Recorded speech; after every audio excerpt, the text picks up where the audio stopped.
স্বাগত দর্শকরা। সমস্ত রকম পরীক্ষায় আসা একটি অঙ্ক দেখুন।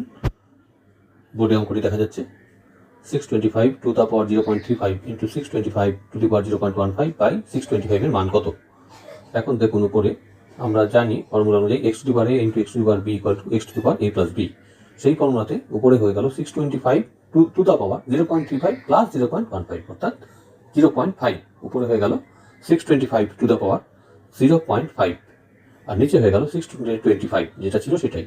এখন 625 টু দি পাওয়ার 0.5 মানে হচ্ছে 625 টু দ্য পাওয়ার হাফ।